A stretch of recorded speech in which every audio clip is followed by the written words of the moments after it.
Welcome, one and all, to episode 5 of Quintessential Comix with special guest Jim Zub.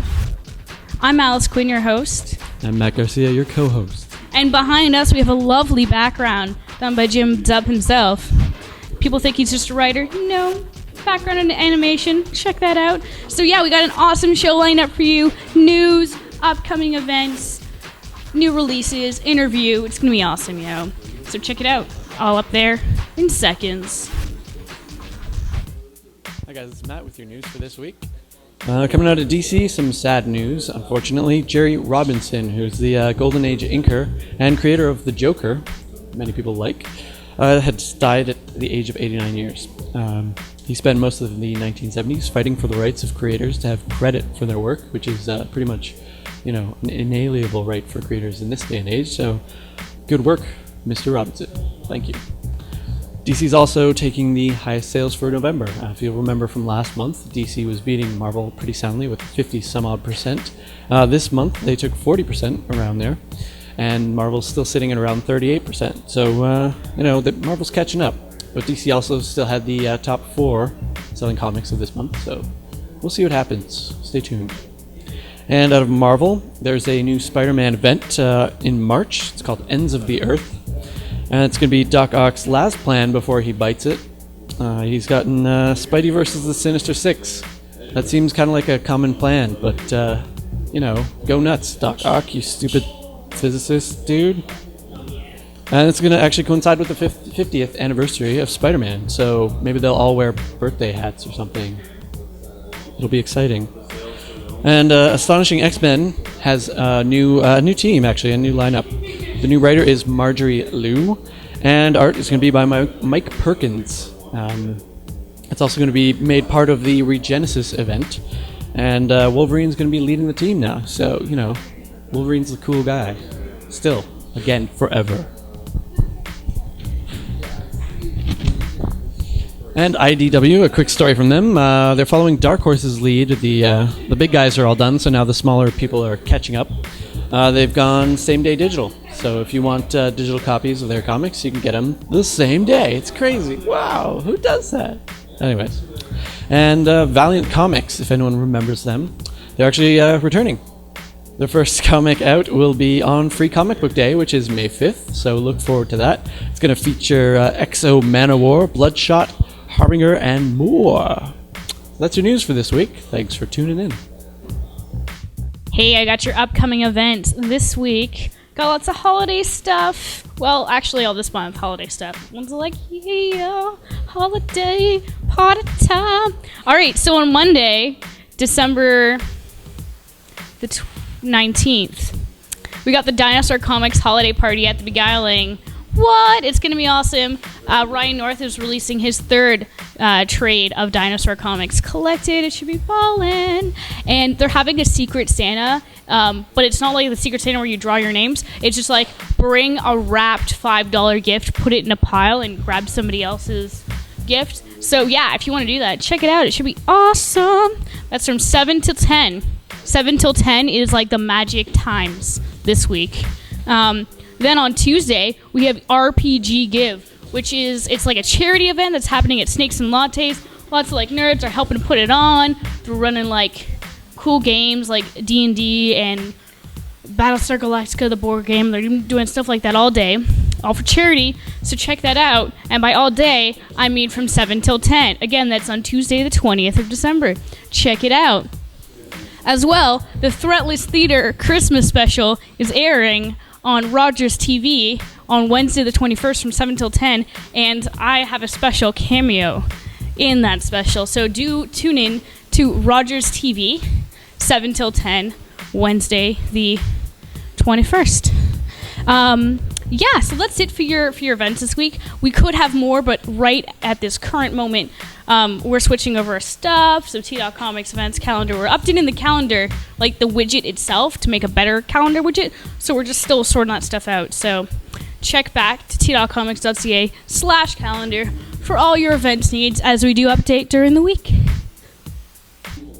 Hi guys, Matt again with your releases for this week. First up, we've got from Dark Horse, Star Wars Episode 1 Adventures and also the Phantom Menace trade. I've got Turok, Son of Stone, the Aslan trade, Volume 1. From DC, we've got Absolute Promethea hardcover, Volume 3. We got new, New 52. Duh, the hardcover of every issue number 1, collected in a nice $150 hardcover. Crazy. And Fables, trade Volume 16, Super Team 16. It's crazy. Read it. IDW, what do we have here? We've got Chuck Jones, The Dream That Never Was hardcover, and that's he's responsible for a lot of cartoons and fun things. Not necessarily a graphic novel, but could be fun anyways. We've got Clive Barker Omnibus trade coming through, and Transformers IDW Collection hardcover Volume 5. We've got the Red Wing trade, Walking Dead trade Volume 15, and Witch Doctor trade Volume 1. So if you're a fan of Witch Doctor, get your first trade on. And from Marvel this week, we got Deadpool Max trade, Nut Job again. We've got the Essential Spider-Man trade Volume 6, new edition of that.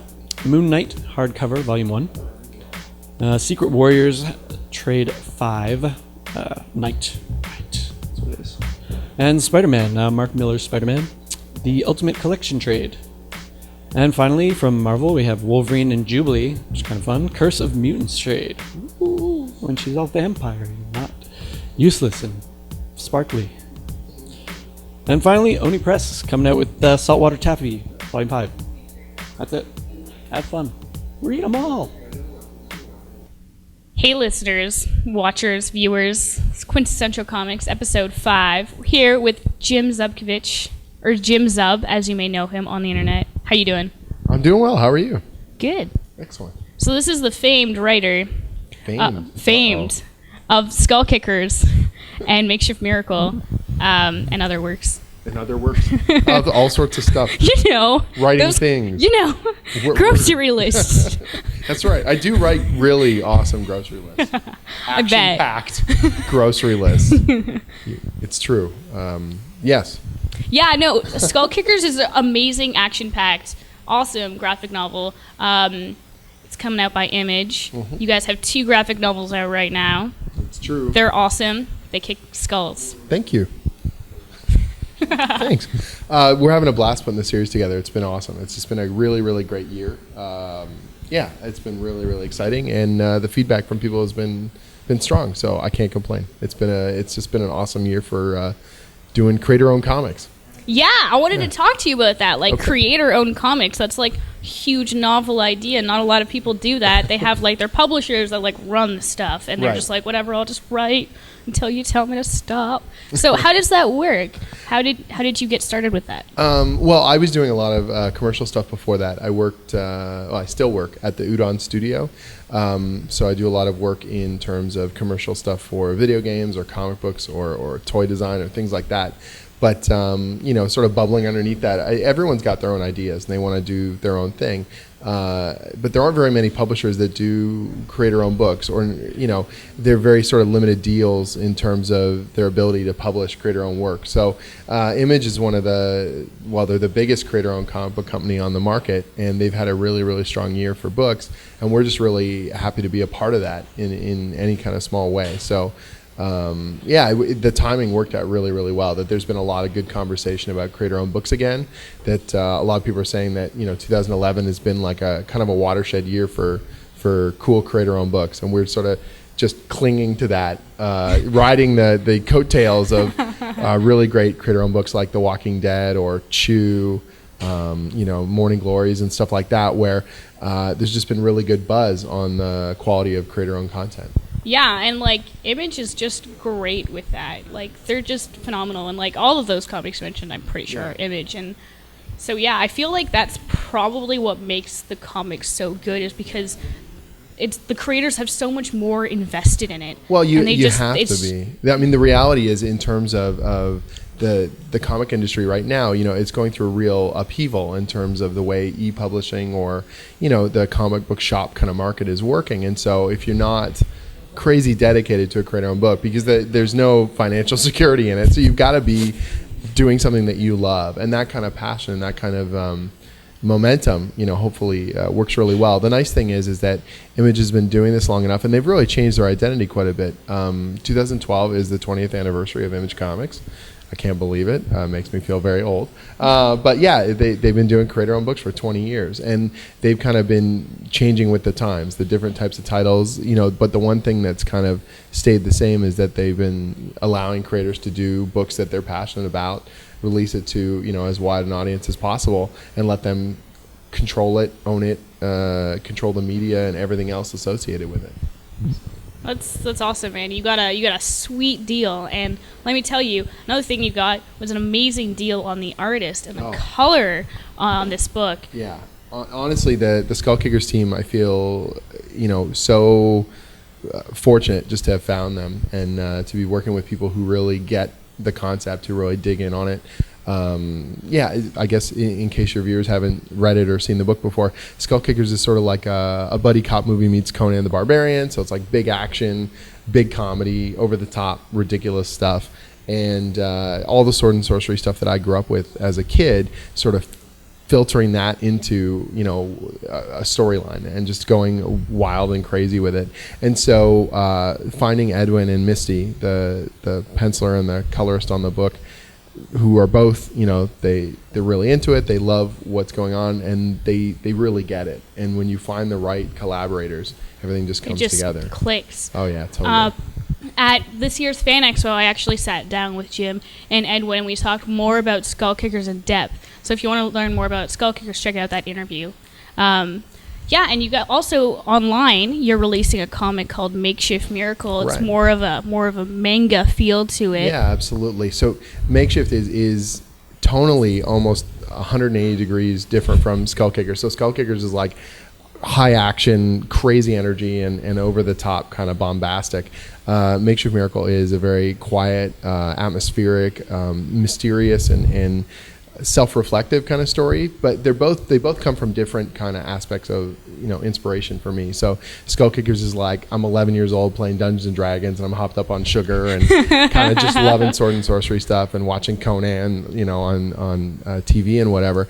And Makeshift Miracle is like a lot of the thoughts or feelings or things that I had going on in high school. I discovered manga and started reading all sorts of different kinds of stories, really quiet stories, atmospheric stories. I also really dug in on Vertigo titles like Sandman and things like that. And so those types of impressions and those types of feelings and that kind of atmosphere all sort of rounds up in Makeshift Miracle. So it's a story of this kid named Colby Reynolds, who's really quite introverted and quiet and unsure of himself.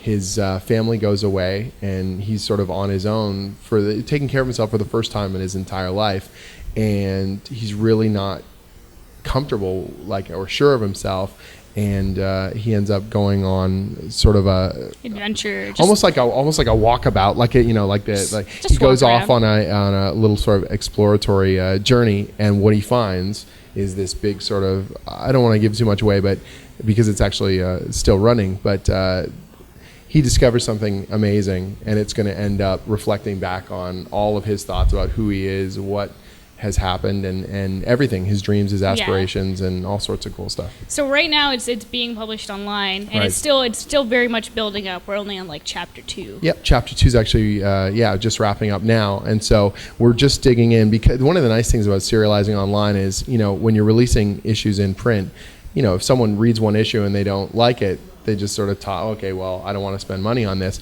With an online format, we can really slowly dole it out and build up the atmosphere, and people will hang on a lot longer. Yeah. And so we've just got a much longer timeline on it. It's paced like a drama, like a manga. Yeah. So we can have really long kind of moments. There are pages that are 2-page spreads that are silent, just so that you can really take in the atmosphere of what's happening, and the dialogue is very pointed and simple in spots. And in a 22-page comic in print, you wouldn't do that. You're stressed. You're like, oh, we can't do a 2-page spread like this. We got to fit it into one page so we can put all the dialogue on the next page. You got it. And you just got to hammer out so much more plot. And with this, we can slowly build, and then when we have a big moment happen, we can sort of come down off of that even slowly as well, and think more carefully carefully about it. It's just a really, writing the 2 books is such a different, headspace for me. So when I'm writing Skull Kickers, it's all, every page I'm just sort of pounding out this crazy stuff where I'm thinking, okay,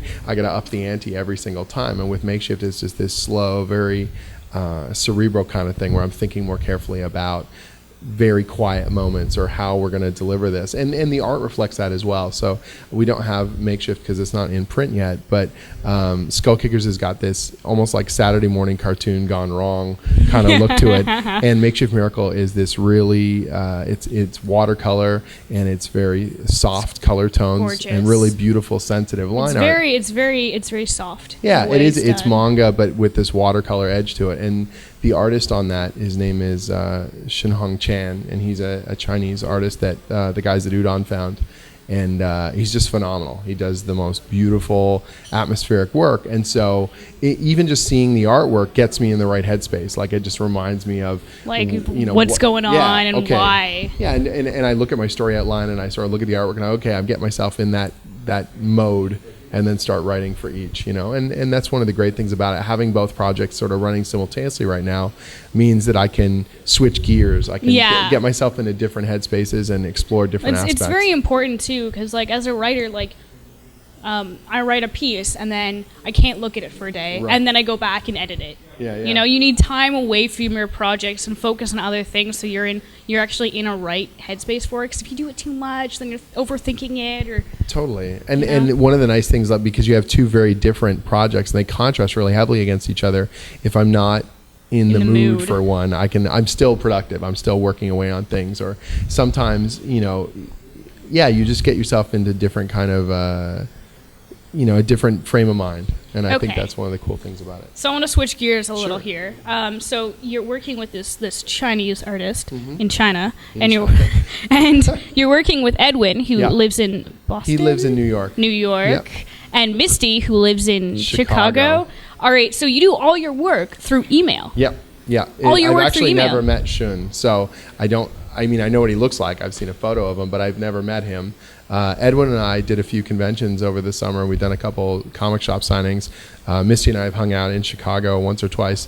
We've only had one event where all 3 of us, the Skull Kickers team, have been together, which is kind of cool, but kind of weird too. So, that's the beauty of the internet. You can do this stuff now. You can literally create a book. I joke around. I say, okay, so the artist is in New York. The line artist is in New York. The colorist is in Chicago. Our letterer is in Michigan. Our publisher is in California. Internet, right? You just upload the files. Emails are flying back and forth furiously, and you phone each other or use Skype, and the whole process moves forward. Do you find yourself being on email at all hours of the day because people are in different time zones, so you got to do it when it's convenient for other people? The nice thing about Makeshift, even though Shin's in China, we're really far ahead. So chapter 2 is up now, which is I think around there's 35 pages worth of stuff, but we're already working on page 80 or 90. So I'm not so breakneck a pace. So he's usually sending me half a chapter or an entire chapter worth of roughs at one time, or he's sending me a whole set of pages. So we're not under this oh my gosh, you got to turn it around. Skull Kickers is a little, hilariously enough, a lot more breakneck pace, just like the book, where we're really hammering out the pages and we've got to get it in, usually to the printer a lot quicker. So that tends to be a little more rapid fire, where I'm approving stuff or going back and forth, trying to make sure that things are coming in right on the line. So yeah, they're very different types of approaches in that sense. You get used to working with sort of different, it's comics and it's creator-owned stuff.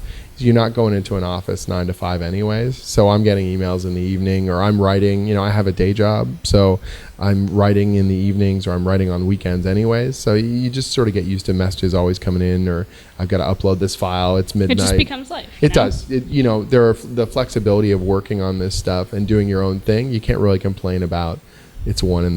and I'm writing my own comic. I don't really feel like that's a bad thing necessarily. Hey, man, you're writing your own comic. It's being published. People are reading it. Yeah, that's exactly. Awesome. Exactly. Sure, at some point I would love to make that my primary income and do that all the time. But, as it is right now, it's been a really cool year, and 2012 is looking really exciting. So. Yeah, no, we're super excited because this is only gaining momentum, and you've got so much. It's great. It's awesome. Thanks. You know, because you put all this stuff together, you find all the artists and stuff, and we can tell that you're only giving us like quality work. Thank you. I appreciate it. And it's tough when you create something that's your own. You don't know if people are going to react to it. I mean, you don't know how people are going to react to it. You don't know if they're going to be in the same headspace that you were. They're going to see the things that you want them to see in it. And so when we released the first few issues and people were responding well to it, or, I think other people, they don't know what to expect. They go, there's a new image book and the first printing sold out or whatever. So this is the new hot thing. And some people have different expectations. And now slowly, I think over the course of a few issues, people started to really understand what we were going for, and that this sort of action comedy over the top, thing. And that's the fun of it, that it doesn't have to be deep and it's not going to be angsty and it's not going to be dark. I mean, it's more kind of ridiculous than anything else, and energized and the whole 10 yards. So I look at the market right now, and I'm surprised how few books there are that do fun stuff. Yeah. I can name, Atomic Robo does it really, really well, and I love That's a that good book one. to pieces. There's a few other comics out there that are doing. Chew is another book that's a really fun ride, and I'd say a comedy book in that sense. But when it comes to when people talk about the movies or things like that, comedies are always big. People love to laugh. People love to be entertained. But for some reason, when it comes to the comic industry, it's like they just want to be really depressed. They have to convince themselves, oh man, comics are serious. We're serious business. This is adult Serious. stuff. Bring on the just ultra gore embrace and it. whatever, Embrace yeah. the newspaper funnies. Embrace all sorts of comics. Yeah, totally. I think that the nice thing is that there's a time and a place for all sorts of different genres in comics, and we just wanted to do goofy action comedy with Skull Kickers, and I want to do something a little more introspective and kind of surreal with Makeshift, and I get to do both. Awesome, It's a good living thing. the dream. It's going okay. Yeah. So thanks for joining us No today. problem. Guys, go out, check out Skull Kickers, check out Makeshift Miracle online. We'll put links up on the website for you to see. They're really straightforward. Skullkickers.com and makeshiftmiracle.com. There you go. Sweet. Thanks again, Jim. Awesome. Thank you for joining us today on Quintessential Comix. We hope you've enjoyed the episode. We've certainly enjoyed making it. Tune in next week for more awesome stuff. We do have a break coming up at the end of the month because, Christmas, holidays, people got Hanukkah, Kwanzaa. People got time off. Those 2 days off of work, precious. But for those of you who want in on the book club, read with us online. Come visit in the studio this month. Spy graphic novels because they rule. Yeah. We're doing Brubaker's Sleeper. That's Sleeper and Human Target. So you can find those both in the Toronto Public Library. Go online, put them at hold. They will ship it to your library. Join us for book club. And thank you for joining us to watch the show. Hey, I'm Alice Quinn. And you might be thinking, what are you doing back here? You just said goodbye. But I'm here to tell you all about the ways you can support T.Comix and me, Alice Quinn, and Quintessential Comix. If you like this video, you can go to YouTube where you found this video, or click on the YouTube button on the embedded page on T.Comix or wherever you found this video. Click on that, press like on YouTube. Simple. Let me know you like it. Or if you have specific feedback, please do comment.